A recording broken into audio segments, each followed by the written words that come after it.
America. We were living in the east by the Nile River, living in luxury, enjoying freedom, justice, and equality. We wore silken robes and slippers of gold. We were the wealthiest and the wisest people untold. Now we are the poorest of the poor. Nobody wants us at their door. So my friend, it's easy to tell, white man heaven is a black man hell. It's easy to tell, white man heaven is a black man hell. So the Honorable Elijah Muhammad said that Master Farad Muhammad said 6 words to us, and these were the 6 most powerful words that he spoke. He said, accept your own and be yourself. Accept your own. The Caucasians who brought our fathers into slavery desired to take us away from our own people, our own culture, our own religion, our own God, our own language. So we have grown up in America away from our own mind, away from our own selves, and so we have been actually indoctrinated with an alien mentality. 10,000 fearless men, because we're going to have to challenge the things that are destroying our community. So this ain't no punk time. This ain't no temple time, mosque time, or church time. All the singing and shouting and preaching is over. Get in them streets now, block by block. We're going to have to clean it up. The airwaves is not enough. The television screen is not enough. You got to put boots on the ground who are trained and are willing to make the sacrifice of life itself to see our community made a decent place to live. Attention. Drill.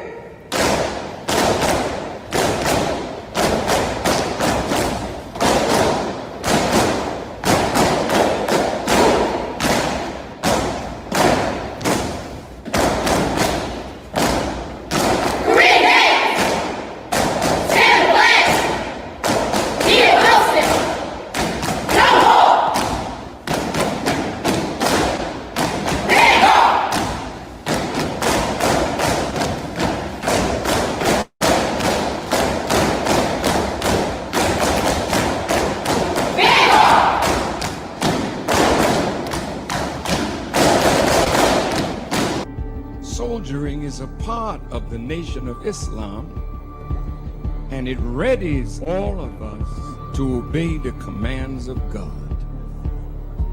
Now some will ask, well, why military drill? Because this is what produces the camaraderie. Facebook and Instagram thought that they could ban the Honorable Minister Louis Farrakhan. But in reality, they can't, because he already lives in us and millions of others. قل أعوذ بالله من الشيطان الرجيم بسم الله الرحمن الرحيم الحمد لله رب العالمين الرحمن الرحيم مالك يوم الدين إياك نعبد وإياك نستعين اهدنا الصراط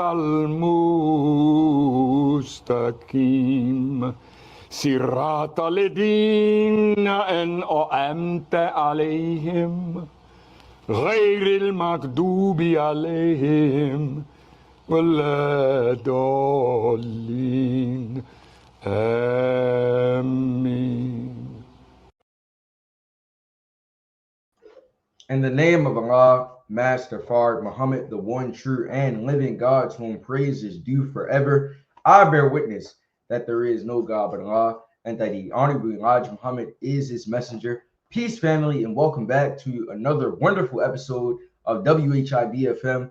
WHID-FM is your personal platform where those of us striving to follow the life-giving, life-saving teachings of the most honorable Elijah Muhammad, as given to us by his premier pupil, the Honorable Minister Louis Farrakhan, gather right here in this virtual meeting place to answer that most critical question: what has Islam done for me?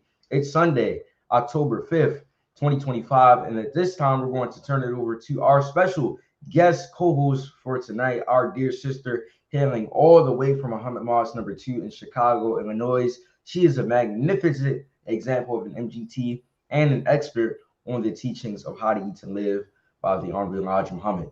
Most importantly, she is our sister, Louida Muhammad. Assalamu alaikum, ma'am. Wa alaikum salam, Brother West. In the name of Allah, the Beneficent, the Merciful, I bear witness that there is no God but Allah, who came in the person of Master Fard Muhammad. I further bear witness that the most honorable Elijah Muhammad is the living and eternal leader of the nation of Islam. I bear witness to extension of that mercy, the Honorable Minister Louis Farrakhan, the door that we all must enter. I greet the family with the greeting words of peace of Assalamu alaikum. We thank you again for joining us for another powerful episode of WHID-FM.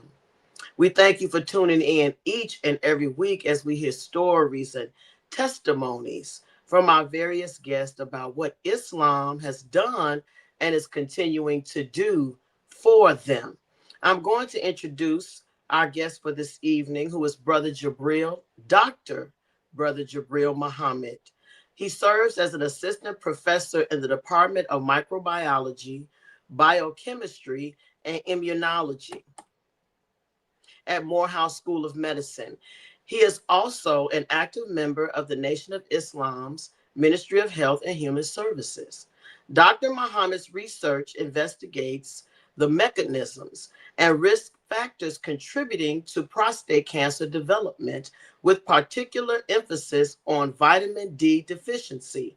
His work aims to address prostate cancer disparities that disproportionately impact men of African descent, aka Black men. So let's get started on our first set of questions tonight. When we talk to our guests, we would like to know what made you join the Nation of Islam. A lot of our people who come and have an opportunity to hear the teachings of the most honorable Elijah Muhammad, they may like what they have heard, but may not join. So for you, Brother Dr. Jabril Muhammad, we would like to know, what was your deciding factor? What made you say, I want to be a part of the Nation of Islam? Assalamu alaikum, family.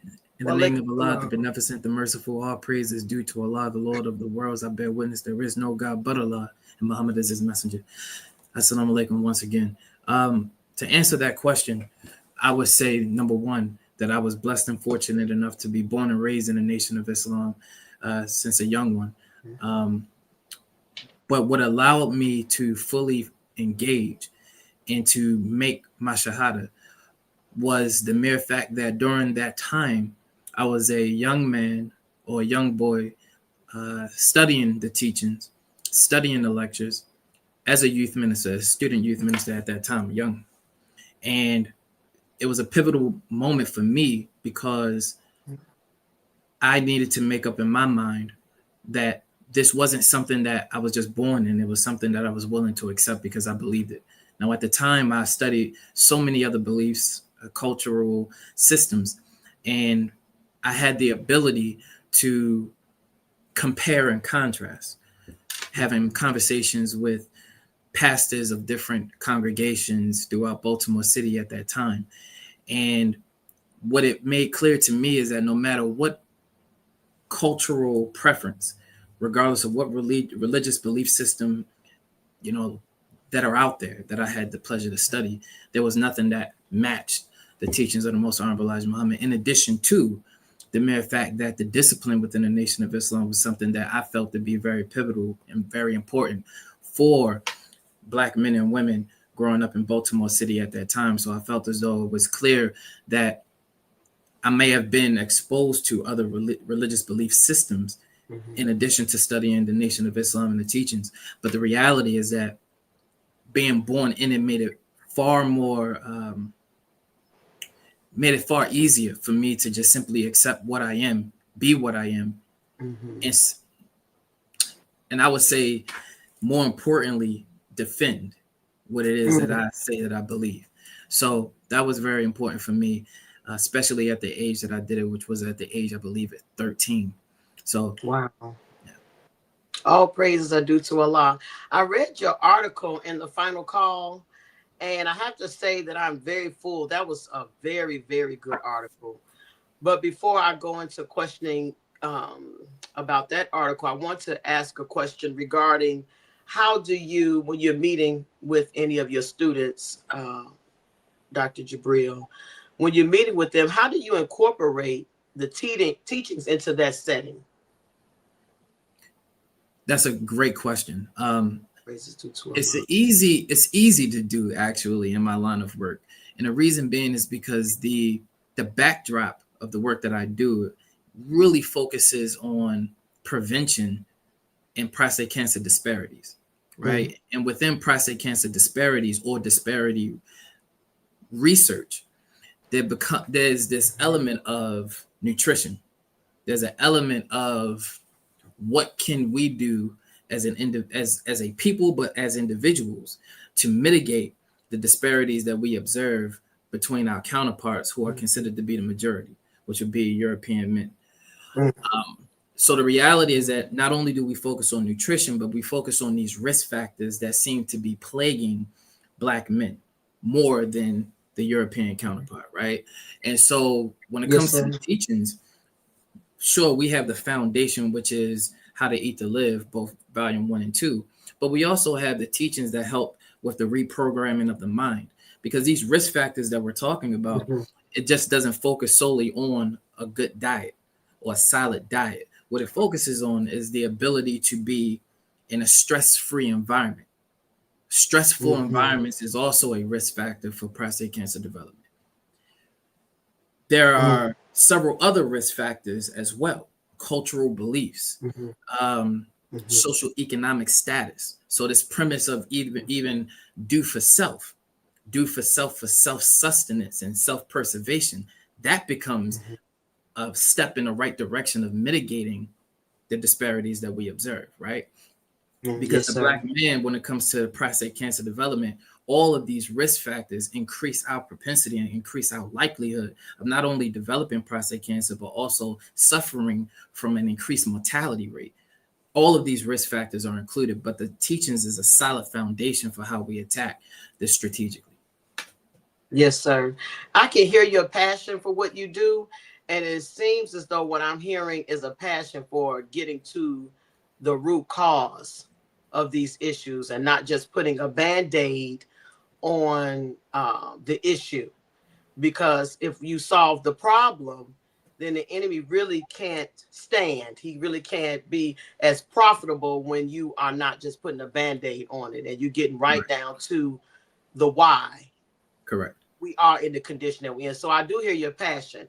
I wanted to read something from your article with your permission and ask a question. Is that okay with you? Yes, ma'am. Yes, ma'am. It says the assault extends beyond nutrition to how systemic racism literally rewrites our biology. Chronic stress floods our system with cortisol, and Black men respond more intensely to these hormones than other groups. This triggers molecular changes that fuel aggressive cancer growth. Our bodies pay a cellular price for every injustice that we endure. And it made me think about how the enemy, understanding the sciences that we've been destroyed from as a people, right? Your article made me think about how they create the circumstance where we only focus on survival. That's the only dynamic that we operate in. So could you elaborate on that in terms of why our bodies pay a cellular price for every injustice we endure?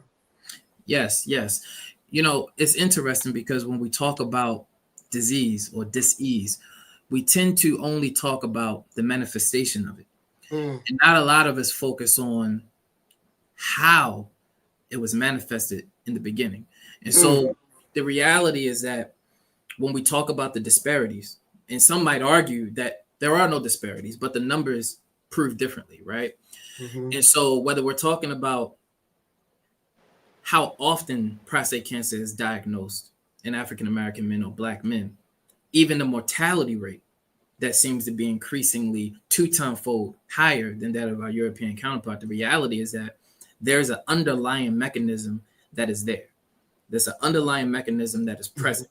And understanding that mechanism helps us understand how to exploit, treat, and prevent this from becoming something more systemic down the line, right? And so that line, or rather that sentence, talks about or alludes to the idea that there is a biological phenomenon that exists within our system. And this could be due to the forced migration from West Africa due to the transatlantic slave trade, where we now have adapted to certain environmental pressures that we have yet to either one, fully adapt to, and or two, understand that just because our threshold for dealing with that pain or that pressure seems to be higher, that it somehow doesn't affect the biology totally from a system, systematic point of view. So the idea is that we, and again, so even that, what I just said, can be supported by the notion of what you may have heard in the medical sciences, where they believe that Black women and Black men had a higher pain threshold, higher pain tolerance, right? So that funnels into or correlates with this idea that there is a biology that is present that's different in Black bodies compared to their European counterparts. And it has a lot to do with that forced migration and adaptation that came about when we came to the shores of America. So now that we're here, and you're often talking to the offsprings of our ancestors that suffered, our biology had to adapt further. So the environmental pressures only did what? Since 450 years prior, it only increased in this pressure. So in order for us to survive, we had to continue living through this stressful environment that we seem to be, or on the outside, it looks as if we're okay. But on the inside, on a cellular level, we're not. And so what that sentence is saying is that the same pressures that we are faced with in the environment affects European Americans far differently than African American Black men, far different. And the biology and the science speaks to that. There's several publications that I have and colleagues that I work with that talks about the specific stress cortisol pathway, that signaling pathway that gets overstimulated more often in Black men than their European counterparts. And alone, if we're talking about prostate cancer, that's exactly what causes this aggression, right? So just thinking about how prostate cancer develops and how it moves along the line to metastasis, there's a level of, okay, it's here, but what causes it to move? What causes it to become aggressive? What causes it to actually become a killer in the host? And one of the key players is inflammation. One of the key players is stress. And if we cannot modulate or mitigate that stress, then it becomes a fuel for that inflammatory process that we talked about to continue to damage the cells, and that damage be irreversible. And in a cancer cell, that's exactly all that lies within it. All that lies within it is chaos, from DNA damage to these inflammatory signals being initiated and the cascade just going haywire. That all lies within the cancer cell. So if there is nothing to reel that back in, then it continues to grow uncontrollably, and then it becomes aggressive. And it's in that aggressive state that it becomes a killer to the host. That is so powerful. So this is so good. I really am enjoying this. I want to know the spiritual connection. You know, when you think about someone that may be eating healthy and they're doing their best, they may not be overweight physically, but could be overweight mentally. What's the spiritual connection? Let me ask it this way. There's some sister friends of mine that are experiencing certain aches and certain joints, the shoulders, the arms, or sciatica. They're experiencing a lot of pain. But I want to know, the Honorable Minister Louis Farrakhan said a physical death ultimately begins with a spiritual death. So when I was reading your article, and you have in here, the Holy Quran teaches us that our bodies are sacred trusts from Allah God. And the Honorable Minister Louis Farrakhan has consistently taught that proper nutrition is spiritual discipline. When we care for our health, we honor Allah, serve our families, and strengthen our nation. So there's a spiritual component to this, would you say? Absolutely. Yes, sir. Absolutely. And that sentence speaks to this premise that we live on 3 planes of existence simultaneously: a mental, spiritual, and physical.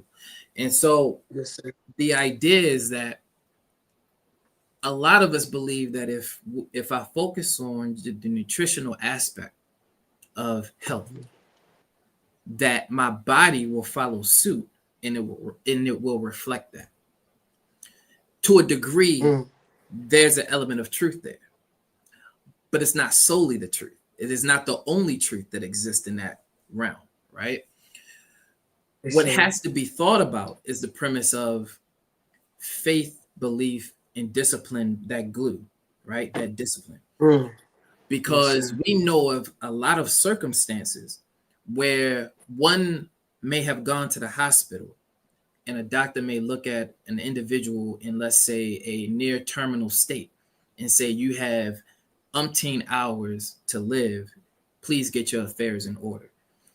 And what they aren't taking into consideration at that time within that individual is the power of faith, or the power of belief, or the power of will and determination. So that individual begins to pray unceasingly, right? Or to believe intently, to begin to change the course and trajectory of the disease itself. So much so where the physician might come back in a week later to say, I don't know what you've been doing, but please continue to do it. And you're no longer on this hospice wait list, right? And so we've seen situations like that more often than not. And we like to believe that, that goes to prove that the physician don't know what they're talking about. And this is all, no, it's all combined. It's all connected. Absolutely. And so the idea is that when we go through these attacks or insults, when it comes to injuries or disease, the premise becomes quite abundantly clear that I have to get my affairs in order when it comes to the mind, how I think, the heart, how I feel, but the nutritional aspect of building a body up as I'm going through whatever treatment protocol that is necessary. That's either one, killing the cancer, I need to rebuild the cells, the healthy cells, right? Or aiding in the rebuilding of the body overall. All of it is connected. All of it is connected. And when we understand that we're living on 3 different planes simultaneously, then we'll soon gain an appreciation of the body that Allah gave us, that trust, right? Allah gave us to take care of. I love this quote more so than anything else in the world. It's something that I live by, that Allah's gift to man was life, is what we do with our life that is our gift to him.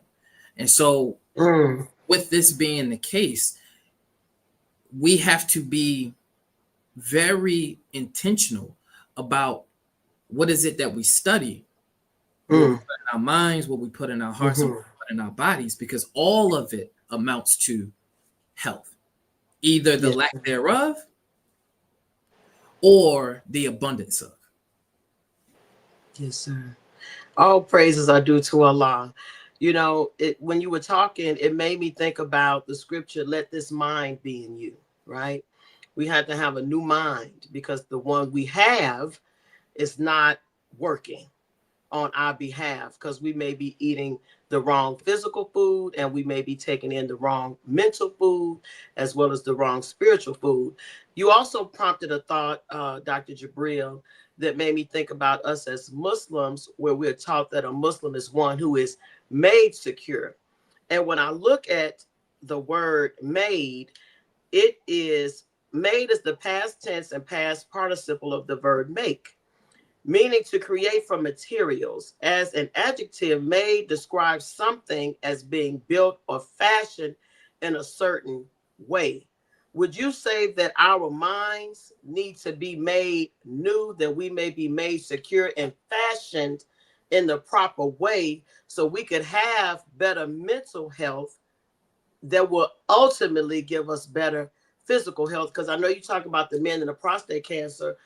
What are your concerns for us as women and our issues with regarding health, or the bad health? The minister said we're living long, but we're not living well. How could we improve that as well on the female side of it? That's a beautiful question. I would say that by Allah's permission, this goes back to putting on the new man, right? Yes, sir. And that scripture, or at least that topic that the Honorable Minister Farrakhan tackled so wonderfully and beautifully, it really has everything to do with a new mind, right? Yes, a sir. New mind. And this idea of having a new mind trickles down to having a new thought. Right. Yes, sir. Now, this thought that travels 24 billion miles per second. Yes, sir. In the God's mind, right? Mm-hmm. It has everything to do with transformation. I will give an example.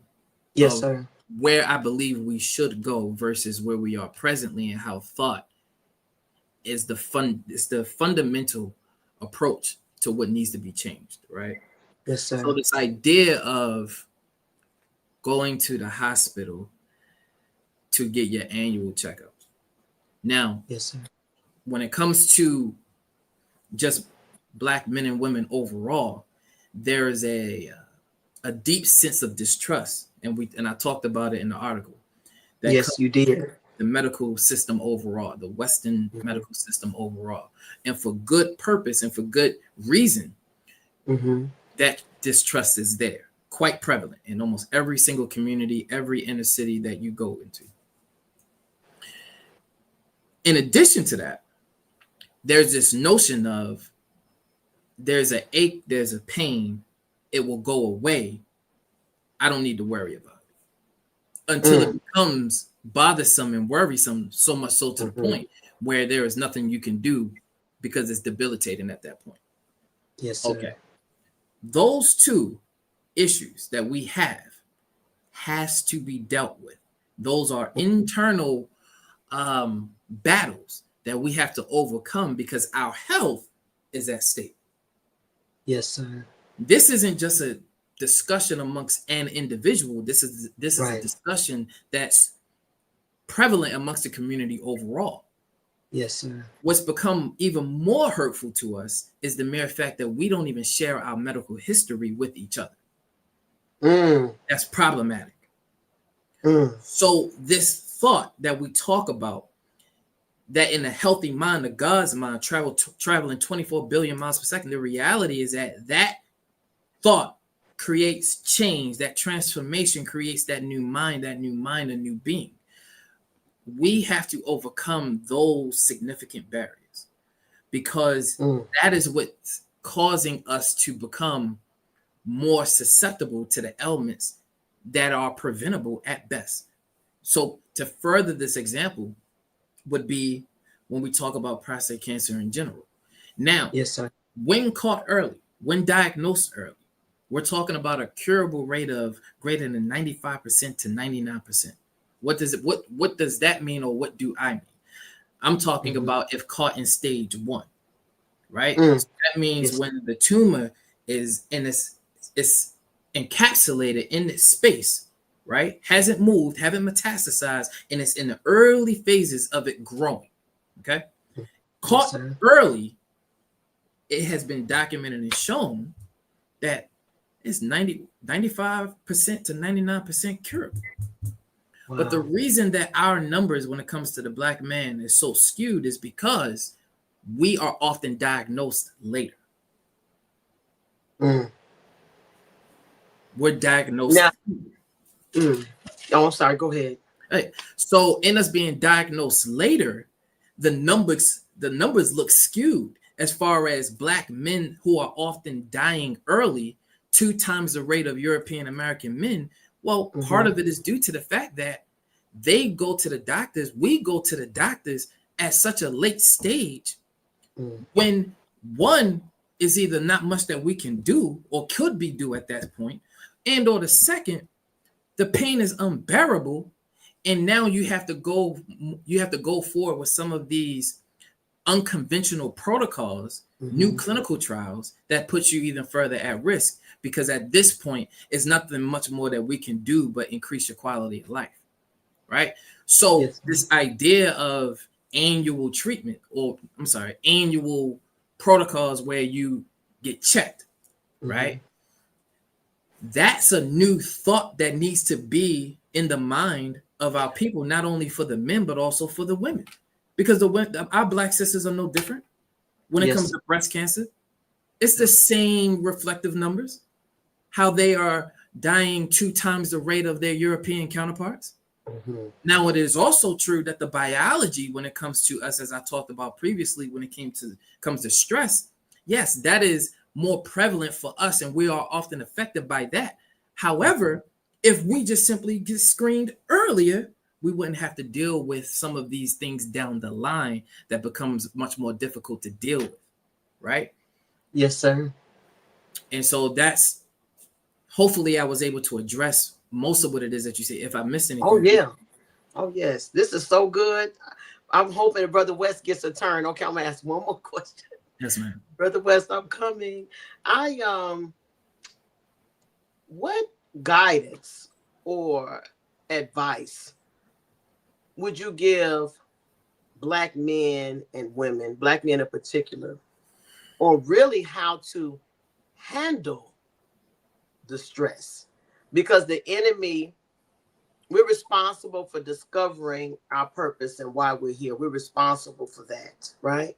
So how would you advise a black man talking to you that has suicidal thoughts? He's stressed out. He doesn't want to be here anymore. He's all the way down to just hopelessness. You know, when the enemy robs us of our time and we're on the job, we are not able to develop ourselves. We're exhausted. Just all of it, like a rat race, a hamster on the wheel, just going in a circle, spinning our wheels nowhere. How will we begin to even give guidance and advice to talk them off that ledge? How would you do it, Dr. Jabril?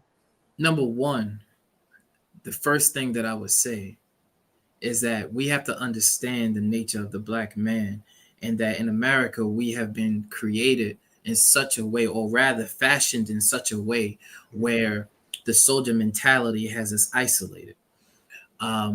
Where the pain that we endure, we aren't able to share because of being looked at a certain way and the embarrassment that might come with it. So to forego that embarrassment, I'll keep it to myself. Part of what it is that I just spoke to earlier about not even going to the doctors, we are trained and fashioned in such a way where I don't need to talk about this.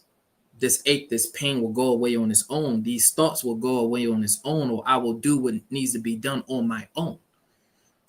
So, number one, this idea of isolation as a soldier has to be changed, because even on the battlefield, even in the military, you are with brothers in arms, as they would call it, brothers in arms, right? Yes. And so the premise is that there is no man or woman that was created on Allah's planet that was made to be alone.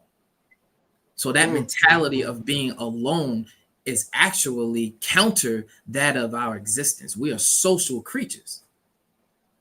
We're social creatures. these circumstances that we live in forces us to become isolated. So the number one thing that I would say is to begin building with that brotherhood, create that brotherhood, create that love. And within the nation, we're supposed to already have that when it comes to the MGT and the Alpha Y. We need to further build upon that. Yes, sir. Because the love that comes from the group dynamic, that social construct, does more for us than we actually believe. It's more psychological than it is anything else. The mere fact that I have someone to talk to, come on, I believe has my best interest in mind, goes a long way.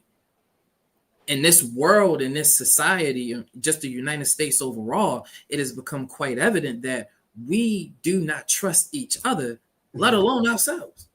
Yes, sir. Some of us are in these relationships for 5 years, 10 years, and don't even trust our spouse. That cannot continue. That cannot persist. If it does, that is indeed why we have such an increased likelihood of perishing from these diseases that we often talk about. Because if I'm not going to talk about it to my spouse, then I'm damn sure not going to talk about it to anyone else that is outside of this home. That cannot be the mindset. This is again part of that topic of putting on the new man, or that mind being born within you. That's part of this. Yes, so to counter some of these suicidal ideations that our brothers might suffer from, or suffering from just the idea of being alone and what comes with that. The idea is that you have to find that brotherhood, create that brotherhood, or accept it if you already have it. Because that's another problem as well. Accepting and embracing what you already have. Because believe it or not, when it comes to some of these diseases, that's exactly what happens, right? Some of these diseases that we're talking about, whether you have prostate cancer and you're in stage 3, the very first thing that they end up doing is what? Going to support groups. Now, people might not even put 2 and 2 together to connect them, but that's exactly what we're talking about, the emphasis and the impact of those support groups when you are in need and in trouble.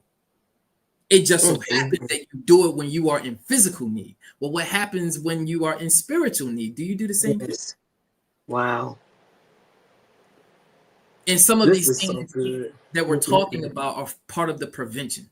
Before we even get to that point where we are in dire need of someone physically tending to us, we probably needed a spiritual support group, a mental support group, someone that I could pick up the phone and call and say, hey, there's, I'm feeling a little weary, or I have some aches and some pains, or I'm having a problem with my urination, or whatever the case might be. Brother, you have some of the similar symptoms.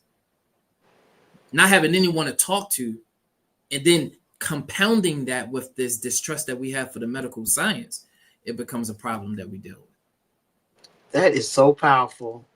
I am elated to be able to have the opportunity to interview you and ask questions. You're answering questions in my life personally, because the man that I was talking about was me at one time. So I really appreciate that, because that isolation and being alone, it can really affect your mental health in a major way. And we have to really remove the shame that comes with needing help or needing to talk to someone and not pretend that you are okay. The Honorable Minister Louis Farrakhan said that the real you is the one that you hide. We know how to come out and present ourselves, but that pain hits you in the midnight hour is just you and God. So I really thank you so much. This has been so inspirational, very encouraging, and quite educational and informative to me personally. So I thank you so very much, Dr. Jabril. I will turn it over to our mighty West if he has any questions. If anything that I ask that you get a chance to do, Brother West. Yes, ma'am. Thank you. You're welcome. In the name of Allah, yes, ma'am. In the name of Allah, the Beneficent, the Merciful, I bear witness that there is no God but Allah, and that the Honorable Elijah Muhammad is his messenger. Assalamu alaikum, family. Walaikum salam. Praise be to Allah. So, Brother Jabril, just first off, I see that you are a brother that is definitely very committed to his studies, having gone to Morehouse, now teaching at Morehouse, just, really dedicating a lot of your time to furthering your education, which I definitely respect. And we definitely applaud that. So I'm wondering, as an FOI, how do you balance the way that you study with also going out there in the community and soldiering and being a part of the Nation of Islam as well? How do you balance those three different, I guess, commitments as an FOI? It's a great question. I don't find them to be separate at all. Mhm. By Allah's grace, I would definitely first state that I'm solely appreciative to the Honorable Minister Louis Farrakhan for having the vision when the Nation of Islam was established, to understanding that it is indeed a nation and creating the different branches that we have, or the different ministries that we have, one of which being the Ministry of Health and Human Services, which I'm an active member of, where I'm able to take what it is that I do for a career and somewhat overlay it with my duties and responsibilities within that ministry. So it doesn't have too much of a splitting point, but more so it's overlapping in one, where I'm able to both handle my business as an assistant professor, where I teach my PhD students and I teach my graduate students what needs to be taught here, but also I'm able to give lectures and go out into the communities and teach our people the proper way to either one, handle stress, or the proper way to handle prostate cancer diagnosis, so forth and so on, educate them from that regard and just bring it home. So for me, it's one and the same. I will also then, add to that by stating that being an FOI allows me to be better at what I do in my profession. The reality is that discipline that was instilled in me at a very young age and never left. So me being able to focus diligently on my work becomes reflective in what it is that I do in the community. All praise is due to Allah. I think that's wonderful. Like you said, there is really no differentiation between those three, or however many more. My next question that I did have for you, I wanted to know, have you made any interesting correlations between what you currently teach and also what you currently study and the Hadi to live, what we've been taught by the Honorable Elijah Muhammad? Has there been anything that stands out to you, that's pretty interesting, how the two line up to even today's scientists and how some of them are still trying to, I guess, figure out what the Honorable Elijah Muhammad has been teaching us for years? Well, I would definitely say that, my work pretty much focuses on vitamin D deficiency and how vitamin D deficiency is a causative issue or causative parameter for prostate cancer development in African American men, or Black men specifically, given that we are innately vitamin D deficient. Now, a lot of people, might ask the question, well, how can that be? And without going too deep into the science, and maybe there's time for another conversation to have this, but long story short, the reality is that we need to be supplemented for our vitamin D because we're not making enough of it. Okay. And the reason being is because the increased melanin that we have that blocks the sun and the UV radiation that converts the precursor of vitamin D that's in our skin. Now, with that being said, is that the foods that we eat is very important, because part of the supplementation that we are in need of can either one, come from the supplements that we get in the stores, and or two, our diet. So some of the things that are fortified with vitamin D, these things we need to ingest more of, and or two, we need to go outside and be more active, and we need to exercise and be more in the sun than we currently are. Now, mind you, we aren't the only population that's plagued by the sedentary lifestyle of the 9-to-5 hustle and bustle of just going into work and just leaving out your car, going into another building, and not really getting a chance to reflect on the sun rays and the impact that it then has on our body. But there's data that strongly correlates vitamin D deficiency and prostate cancer aggression. Part of the reason of why African American men, Black men, suffer so greatly when it comes to that. Believe it or not, our Black women are equal to the same when it comes to vitamin D deficiency and breast cancer. Vitamin D, to me, has to be an entire discussion separate on its own, because we have this misunderstanding of what vitamin D really is. It's not a vitamin at all. Vitamin D is a hormone. And in it being a hormone and understanding what hormones do, being deficient in a hormone can greatly impact and greatly be of a detriment if we're deficient in it, systemically as a whole, when it comes to the body's regular function. So I would hope with this conversation that a lot of us start to dive deeper into the research of what vitamin D really is, and hopefully start to become more focused on supplementing for that vitamin, or rather that hormone, right? Because I want people to start thinking of vitamin D as a hormone and not a vitamin. It is very unlike vitamin A, K, C, E, and the rest of them, right? And it's something natural that we actually synthesize in our bodies. And I want to say this without getting, again, too deep into the science, but it's a misunderstanding that vitamin D comes from the sun. What actually happens is that the sun provides UV radiation, and that UV radiation has to come into contact with the precursor of this vitamin D, which is 7-dehydrocholesterol, which is already in our skin. It's already in you. So that UV radiation converts that precursor molecule into vitamin D that is already in you. That is why we call it a hormone. And that is why it's unlike any other vitamin, because the definition of a vitamin is the mere fact that it cannot be synthesized in the body. It has to be externally provided through supplementation. Vitamin D isn't one of those that fit that category. Vitamin A, vitamin B, C, the rest, yes. However, vitamin D is a hormone, and it is something that you naturally synthesize. So figuring out how to increase that synthesis is very important, given the fact that increased melanin blocks UV radiation from converting that precursor molecule in a vitamin D, means that we do need to supplement.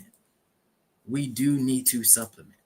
Now, not all supplements that you get from GNC are created equal. However, it is important that we supplement. The so-called normal dose that they give individuals of vitamin D in the clinic is 200 to 400 IUs. That is normal when it comes to levels for European American men and women, not for Black men and women in America.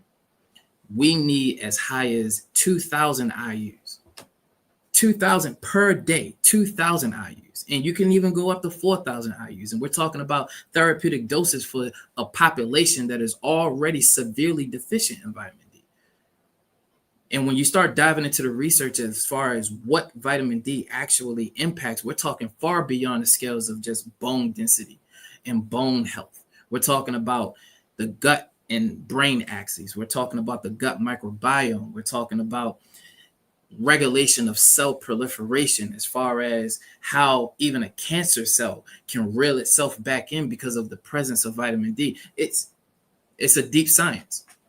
It's a deep science. So understanding the impact of the sun, vitamin D, and the health, the overall health of the being, I would say that is something that is more than just a correlation when it comes to the teachings of the Most Honorable Elijah Muhammad. It is indeed reflective of it. All praise is due to Allah. Thank you for that. Just breaking that down. I saw someone in the audience, they said they were blown away how vitamin D is not a vitamin, it's a hormone. That's something I just learned myself. So all praise is due to Allah. And now I'm curious to know how you've incorporated the teachings of the Honorable Elijah Muhammad, the teachings of How to Eat to Live, the Honorable Minister Farrakhan, when you're in the classroom. Have you been able to incorporate some of that in your lessons, or is that something that you've been trying to develop more? It's natural when it's in you. Yes, sir. The beauty about prostate cancer disparity research, or rather disparity research in general, is the fact that I'm able to focus on the deficits that impact a people that I myself am not only just a part of, but I believe needs the assistance and the help.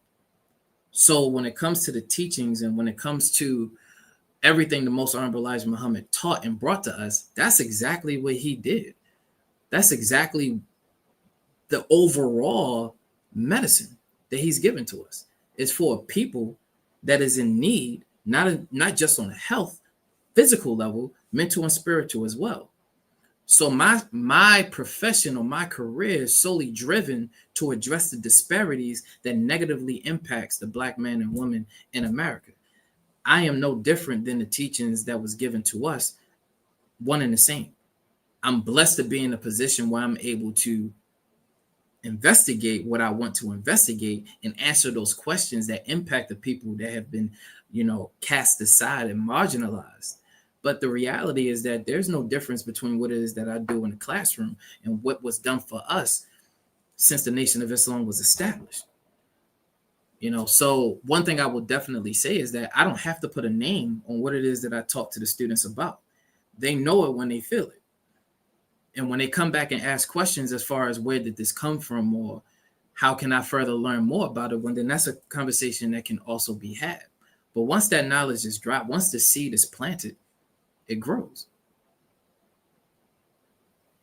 All praises due to Allah. That's wonderful. And my next question for you personally, I wanted to know, when you're not in the classroom, you're not at the mosque or studying, how do you personally just relax and debrief?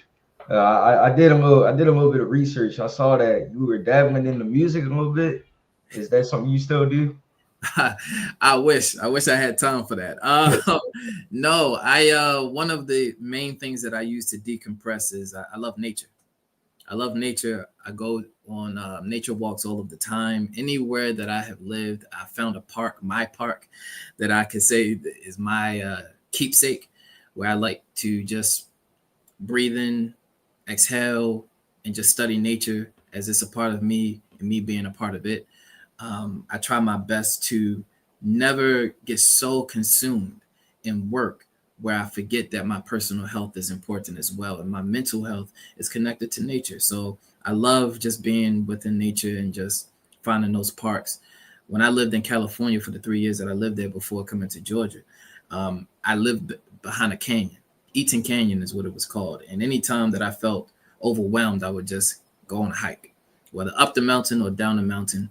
And oddly enough, it was my first time being around wildlife. Coming from Baltimore, Maryland, we're not really familiar with being amongst wildlife. And so I had a chance to be amongst the bears, and individuals telling me if you're in this canyon past a certain time, don't be shocked if you bump into a coyote or bump into a wild bear and things of this nature. So those are the things I enjoy now. All praises due to Allah. That's very interesting. I also find nature to be just decompressing in general. And with that, I believe we're going to turn it back over to Sister Louida to continue her questions. Sister Louida. Sir. Praise be to Allah. So I have a question here from Juanita Newsom. She asks, what would you recommend a high school student interested in microbiology and biochemistry? Repeat the question for me. What would you recommend to a high school student that's interested in microbiology and biochemistry? So I'm assuming interested in as far as what would they need in terms of the sciences. Hold on, let me see. Okay, go ahead. I'm sorry. Got it. So the first thing that I would say is mentorship, right? Mentorship. Yes, and mentorship is very important because I say this all of the time, and I don't want to go too far off the course of what it is that we're talking about, but it does correlate, right? So a PhD, I love to talk about it because they love talking about PhDs and MDs like terminal degrees, right? And it is a terminal degree, but it's actually one of the last professions that talks about or really pushes us into the field of apprenticeship, right? Having a mentor and mentee and passing it forward.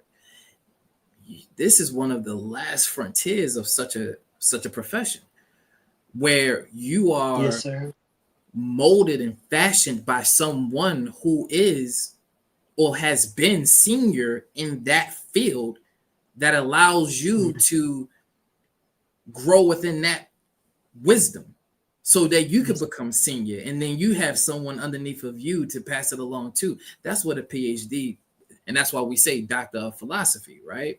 And so the idea is that The first thing is mentorship. Having someone you can talk to that will bridge the gap between just an interest that you might have to actualizing the goal, actualizing the dream, actualizing the image. That's something that we seem to have a disconnect with, because when we have the image in our minds when we're young of what we want to do, what we want to become, it is not often fashioned by someone that can help actualize it.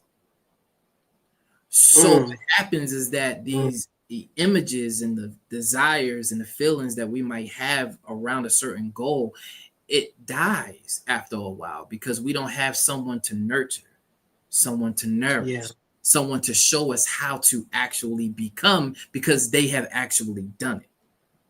Right. So that's very important. Having a mentor, whether they're directly involved in microbiology or STEM overall, that's very important. The second thing would be to assist and aid in that nourishment by giving them opportunities to find mentors if you yourself aren't one. So these programs that exist, whether it's citywide, statewide, or you might find them internationally, the reality is that if there is a image or a desire in that child's mind or in that student's mind, it has to come out. It has to be actualized. So whatever investment needs to be made, that is a sacrifice. That is a sacrifice. I often think of Dr. Ben Carson's story, and I think of how, from what I'm told, from what I've read, that his mom was not able to read or write, but she forced Dr. Ben Carson to read and write every single day. Now, the reality is that that's a sacrifice, because whether or not she was able to do those things herself, she understood that those tendencies had to be nourished in order for him to be successful. And that's, again, part of this idea of investing in as a sacrifice. So these programs that are available, these opportunities that are available, they're not just there for the elementary, not just there for the middle school, not just there for the high school. They're there for every single pivotal moment in a student's life. And I'm going to just say students because we're all students of life, regardless of what age we might be. So there's programs for every single student, regardless of where they might be in their life. Taking advantage of them and exposing them to those opportunities is very important. That advice of getting a mentor, that's very important, especially considering that the sciences that we've been destroyed from, sometimes our people may not feel very confident within themselves to do something outside of sport and play, being a doctor, being a lawyer, something that requires us to really think. So what career paths, Juanita asks, would you suggest for a student who excels in math and science? Would you be able to suggest something to them if this is kind of their wheelhouse and they're very good at it? These are some tough questions. These are some tough questions.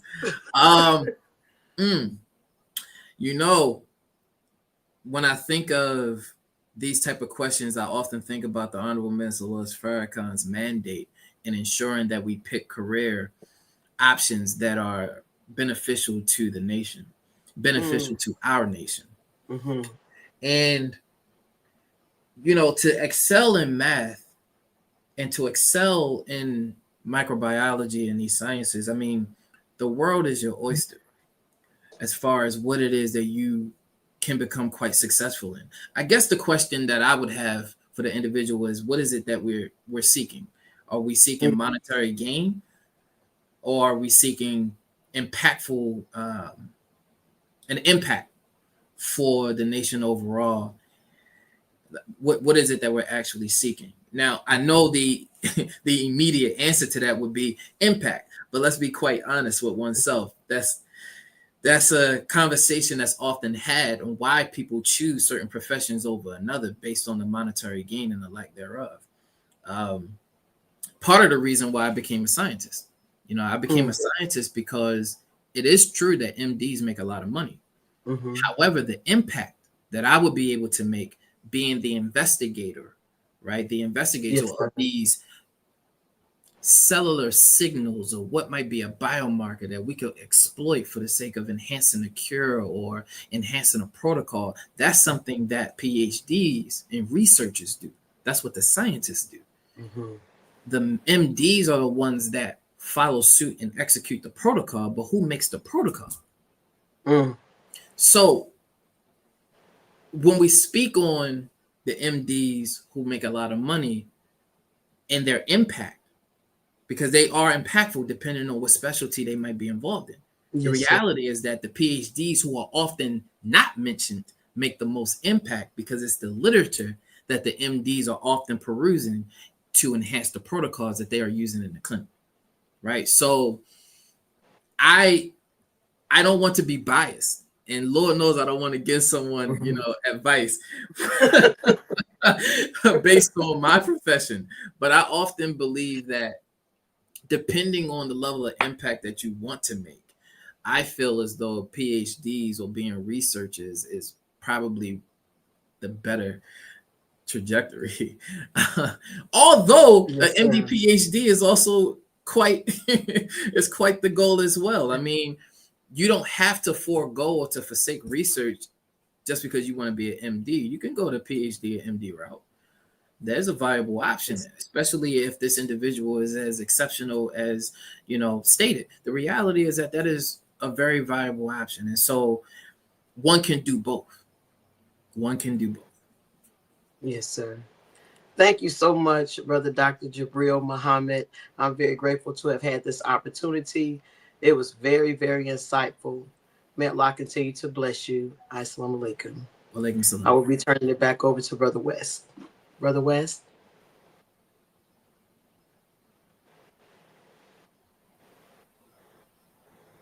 Brother West. My apologies, family. I stepped away to use the restroom. That's okay. We doing station ID. Family, we just want to remind you that you are listening to WHID-FM. We thank you for tuning in and spending your valuable time, because without you, there is no WHID-FM. So if you have any suggestions, please email us at WHID1919@gmail.com. And also, please subscribe to WHID-FM on YouTube and follow us on Facebook. And next week, our guests will be, inshallah, Brother Rudolph and Sister Asiya from Muhammad Mosque number 7 in New York. So make sure you tune into that wonderful episode, right back here on WHID-FM. Praise be to Allah. And my next question that I have for you, Brother Jabril, I did want to ask you, I know we've been asking you a lot about your work and things like that, and the things that you study and teach at Morehouse. But personally, I did want to know, what are some of the best experiences that you've had as an FOI and just a believer in the Nation of Islam in general? It could be like anything from your favorite Savior's Day to even just a moment you had with the Brotherhood. But if you could just share that particular moment that comes to mind. Yes, sir. Great question. I don't have a moment. I have moments. Being born and raised in this, I was afforded the opportunity to know this from the womb.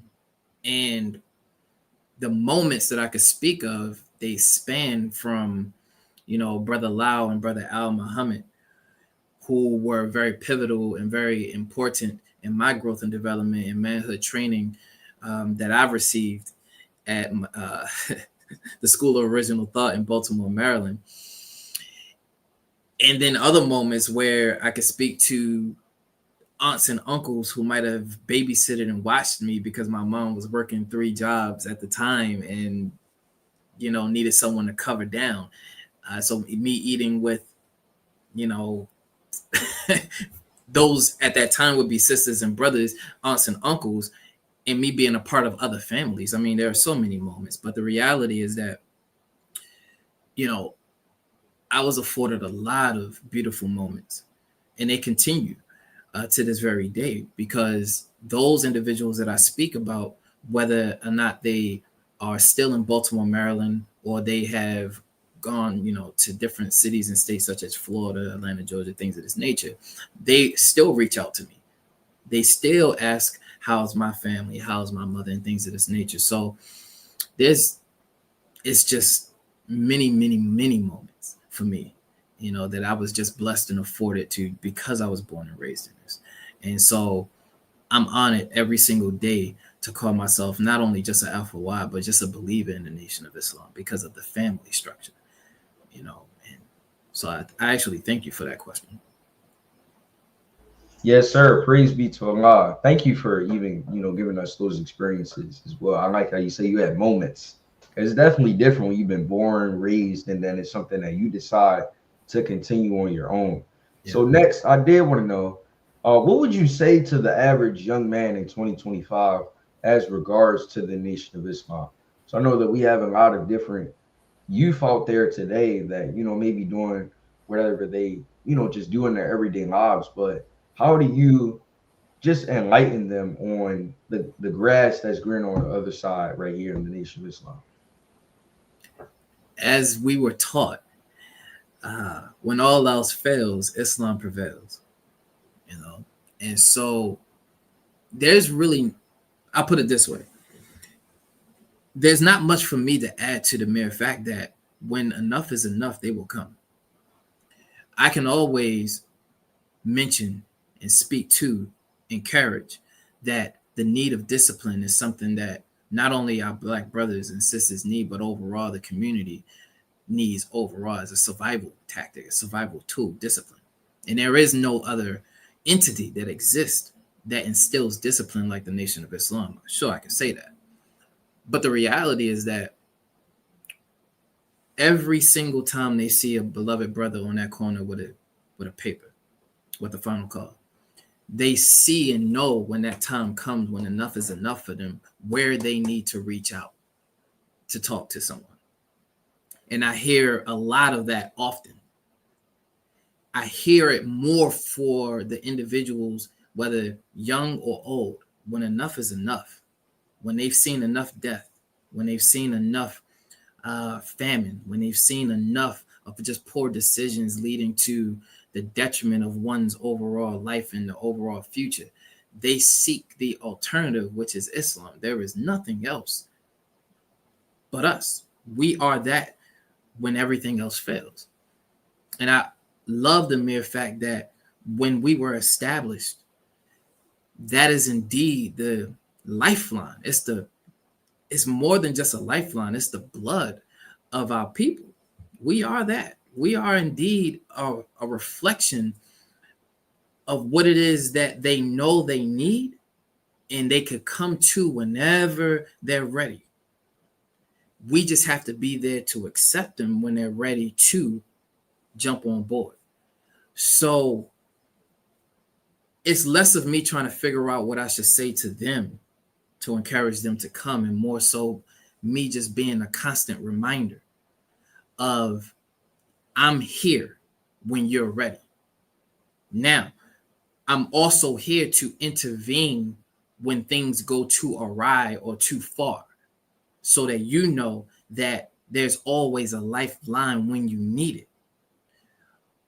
However, when that time comes, when they have received, as the teachings will say, the whippings, when they received enough of it, the whipping of those dry bones in the valley, when there's enough of that, we'll come together. They'll reach out. We'll be there to accept and embrace, and we will be that one body moving in sync as we should have always been. I'm always one that teeters the line of trying to force, right? Because there's no compulsion in Islam. So the reality is that I have to watch, be there to assist, because I'm no better than my brother and sister that's out there. I am there and I am here as a reflection of them. So when they are ready to jump on board, I can assist them in that process. So I have to make sure that, everything is up to par. So thank you for that question.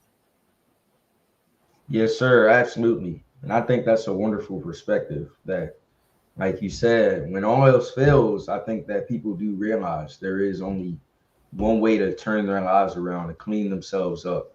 And it is up to them. But I do like what you said. We can still, encourage them as well. My next question, or one of my last questions, before we turn it over to Brother Jamal, he had a few questions for you as well. I wanted to ask you, what has Islam done for you? That's a loaded question. In short, if I can be short, I would say that most important, my success is due to the discipline that Allah has blessed those who stood in my corner. They instilled in me through the teachings of the Most High Elijah Muhammad. Had it not been for that discipline, as I stated before, I'm no different than my brother and sister out there. I grew up in Baltimore City. I didn't grow up in Baltimore County. I grew up in Baltimore City. So I've seen a lot of those things, or may have been involved in a lot of the same circumstances and situations that plague them on a day-to-day. But it was due to that discipline that I was able to forego some of those conversations that I might have had with my fellows on the corner that say, hey, you want to try this? Hey, you want to do this? It was the discipline. It was a constant reminder that no, I don't have to, that I shouldn't. My body will probably dislike me for the rest of my life if I partake in this drink or partake in this weed or whatever the case might be, this substance. So it's the discipline. I believe the discipline is the foundation of what makes success an overall reality. Now, when it comes to the nation, there is no other entity, as I stated before, there is no other entity, no other reality that can instill such a discipline for people that have been broken down systemically for over 450 plus. There is no other entity that could reestablish, reassemble, reignite the passion to want to live other than the Nation of Islam. So that discipline is that lifeline. It's that actual brick, that solid brick. Before any building can stand, it's that solid brick that causes everything to stand erect, that discipline. So that's what Islam has done for me. All praise is due to Allah. That's wonderful. Now, I definitely enjoyed your testimony. I enjoyed your answers to my questions as well. And with that, we're going to turn it over to you, Brother Jamal, for your questions.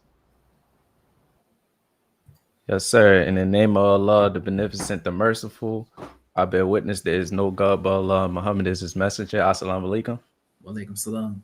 Yes, sir. So my first question is, with you being in the Ministry of Health and it doing tremendous outreach, could you share an example of how your scientific expertise has helped advance you or one of his initiatives? I could give several, but the reality is this.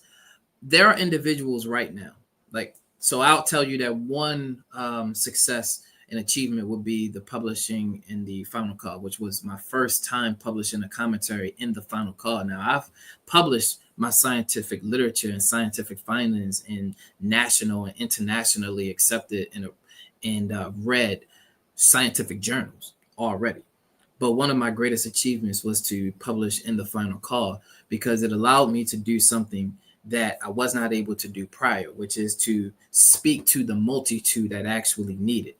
Now, publishing that commentary in the Final Call allowed me to do far more of that community outreach than I would be able to just get on my soapbox in the middle of Atlanta traffic and just preach to the multitude of how important it is to get screened and things of this nature.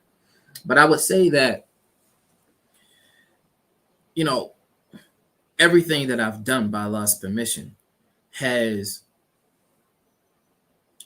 built me to this point where I am striving to be more of a warner when it comes to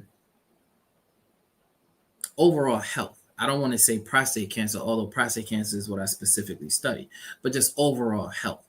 And just the ability to be able to continue publishing, continue to be on platforms like this, to speak to the multitude, to address some of the concerns that we either one publicly might have or privately have is very important. And so I get private phone calls, right? I get private phone calls from a lot of believers in the nation and outside of the nation too, that instead of speaking to their primary care physician, or before they speak to their primary care physician, they would come to me and ask me what my personal thoughts would be based on a specific health profile that they might have, or a certain diagnosis that they might have just gotten. So that is part of this being active in the Ministry of Health and Human Services, right? And how I'm able to utilize what is it that I'm doing now in my career, but also impacting those who are suffering both in the nation and those who are near, adjacent to the nation. So hopefully that answered your question. Yes, sir, it has. Actually, it's good to see that you said that you're not just going to focus on prostate cancer, but also overall health, because a lot of people think that we just want to be experts in one part of the subject, but it's actually the overall health of our people. So that was actually a good answer. That did answer my question. And with my next question, this is going to be my last question because we are running out of time. Unfortunately, I did have more questions for you, but I think this is a good last question to ask you. So my last question is, when you look at your journey from student to scientist to service in the ministry, how do you see Allah's hand guiding your purpose? That's a great question. I've seen it when I was very young. And I will then say that it was supported by what my aunts and uncles, those who were in the nation who helped raise me, what they saw of me as well. I would say that it was a constant reminder when they would tell me, you are doing what it is that you were born to do.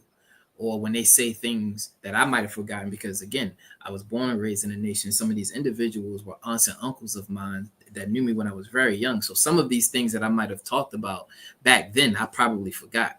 So when they say things such as, you remember when you said that you always wanted to be a doctor, or you remember when you say that you always wanted to help the people and you wanted to be into health and things of this nature, you're doing that now. Or those type of conversations and reminders are always helpful for me, because it's a reminder that Allah is still with me doing what it is that I was supposed to be doing from the very beginning. But I will always say that I'm still growing, that I'm still evolving, I'm still perfecting that gift that I have, so that I could be even more impactful to the nation and those who are adjacent to the nation and those who are coming in, transitioning. I'm still evolving.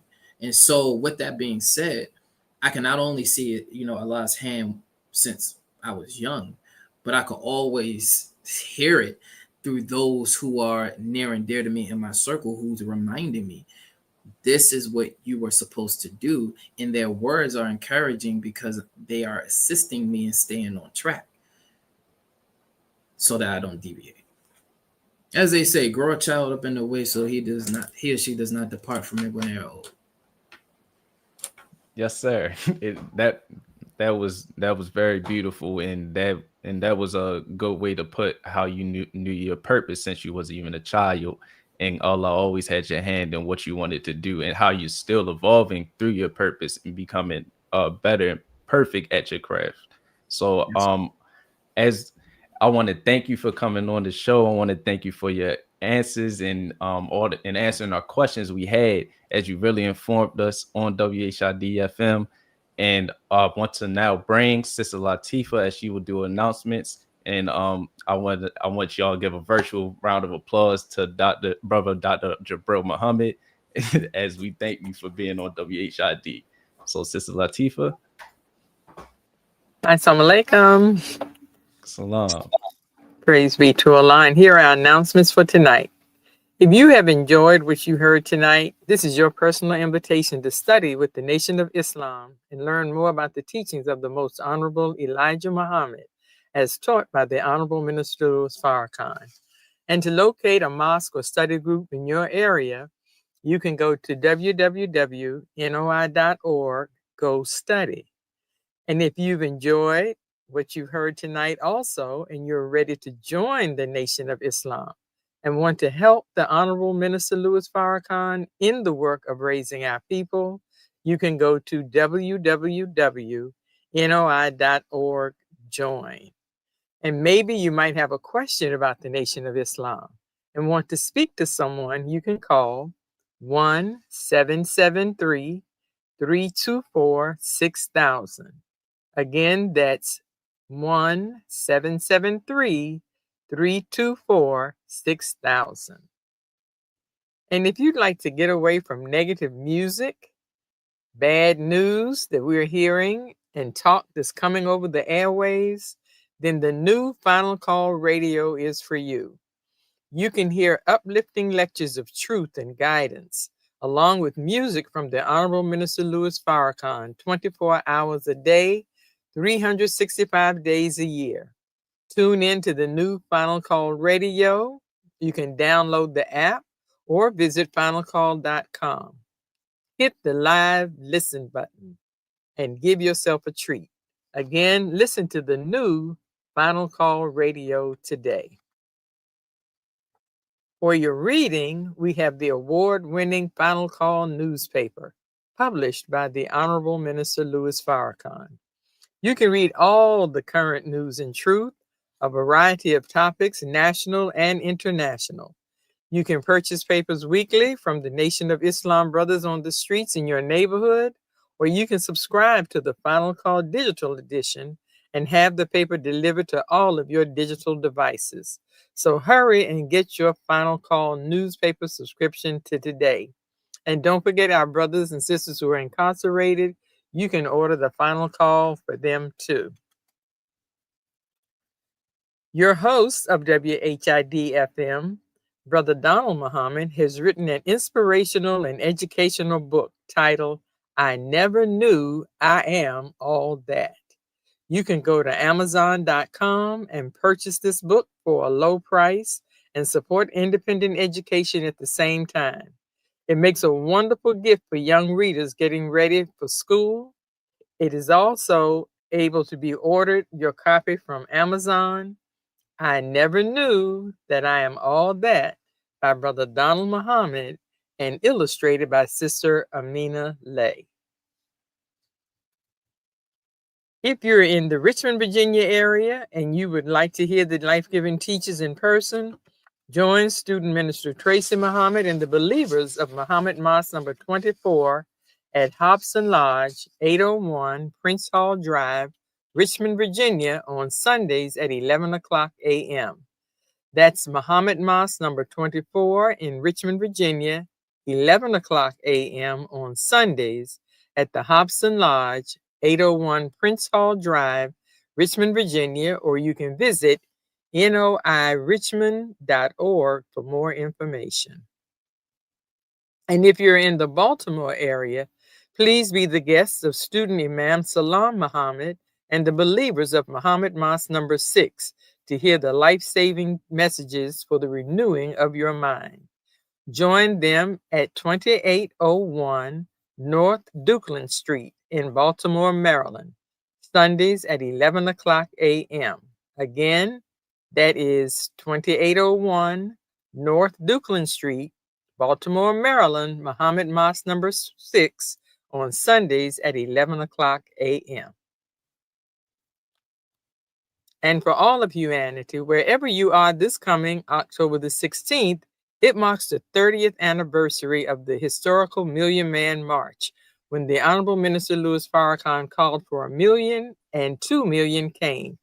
Join the entire nation in celebrating the 30th anniversary on Sunday, October the 19th at 11 o'clock Eastern at your local mosque. Please be our guests and let them know that your invitation came from WHID-FM. That's Sunday, October the 19th at 11 o'clock a.m. to celebrate the 30th anniversary of the Million Man March with the Nation of Islam. Thank you, family. Assalamu alaikum. And I will now turn it back over to Sister Lawida.